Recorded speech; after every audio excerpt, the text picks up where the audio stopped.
राजधानी के सरस्वती नगर थाना क्षेत्र अंतर्गत एक ऑटो चालक को बुरी तरह से मारपीट किया गया है। यहाँ उनके परिजन और उनके दोस्त हमारे साथ मौजूद हैं। बताया जा रहा है कि बीती रात कमल विहार से कुछ यात्री उनके साथ मौजूद थे, जिनको कोटा कॉलोनी के अंदर सीएस हॉस्पिटल के पीछे उनके दोस्त अशोक साहू ऑटो चालक ने छोड़ा था। उसके बाद उससे पैसे की मांग की गई, उसके साथ मारपीट की गई, उसको बहुत बुरी तरह से मारा गया है। आइए हम जानते हैं इनके परिजन से और इनके दोस्तों से कि किस तरह की ये घटना है। भैया क्या नाम है आपका? मैं लखनलाल साहू, जिनको चोट लगी है उनका मैं मित्र हूँ, उनका दोस्त हूँ। और यह घटना कल रात्रि की 11 बजे की है। 11 बजे रात को जब मेरा दोस्त दो ऑटो चलाते हुए वहाँ से आते एक सवारी मिला, एक ही सवारी था, उसको ऑटो में बैठाया और बोला कि यहाँ जाना है। प्राइवेट ऑटो किया, 200 रुपये कुछ समथिंग बात हुई थी। उनको फिर यहाँ ज्योति नगर कोटा में लाया गया, छोड़ा। और छोड़ने के पश्चात जस्ट पैसा बस मांगे कि अपना पेमेंट दो, फिर अपन जाएंगे, ऐसा जो ऑटो वाला जैसे मांगते हैं। तो उससे भी उसके साथ उसके 2-3 दोस्त और थे, ऐसा सुनने में आया, बताया मेरा भाई जो है, दोस्त जो है। तो उसके बाद डायरेक्ट हथियार से वार कर दिया। मतलब हथियार क्या, पट्टा था, मतलब गत्ता, लकड़ी का जो मोटा गत्ता था, उससे वो वार किया और तत्काल वो बेहोश हो गया उस जगह स्थान पे।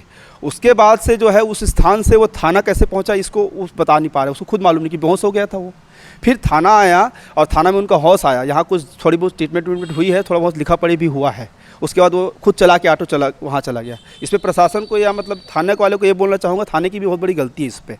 क्योंकि जब रात को इतना बड़ा चोट लगा हुआ व्यक्ति जब आ रहा है रिपोर्ट लिखाने के लिए, तो उनको तुरंत इलाज के लिए भेजना चाहिए था, या भेजा नहीं गया यहाँ पर। उसको खुद अपने ऑटो चलाते हुए वहाँ पर गया है, ये बहुत बड़ी गलती है।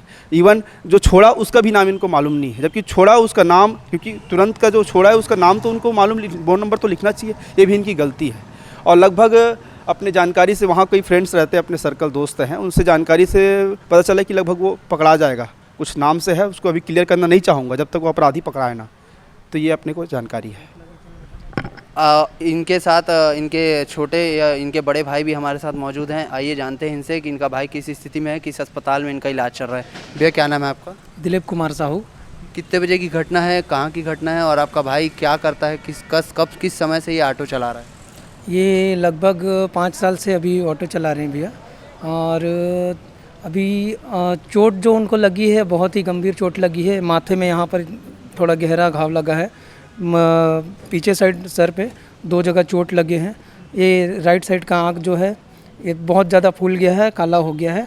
और उनको ऐसे सीधे बैठने में रीढ़ की हड्डी में कोई दिक्कत है, नहीं खड़े हो पा रहे हैं, ना बैठ नहीं पा रहे हैं। किस अस्पताल में इलाज चल रहा है? अभी जिला अस्पताल में यहाँ थाने के माध्यम से ले जाया गया है अपना मुलायजे के लिए। और अभी वहाँ से भी ट्रीटमेंट चल रहा है, अभी आएंगे तो पता चलेगा। तो जैसा कि दर्शकों आपने देखा, राजधानी में लगातार मारपीट, लूट, डकैती, चोरी जैसी आपराधिक गतिविधियां काफ़ी बढ़ चुकी हैं, और इसका एक नतीजा ये भी है कि आज कोटा में जो है इस तरह की घटना हुई है। कैमरा पर्सन DK सिन्हा के साथ शांतनुरा, न्यूज़ प्लस 21 रायपुर।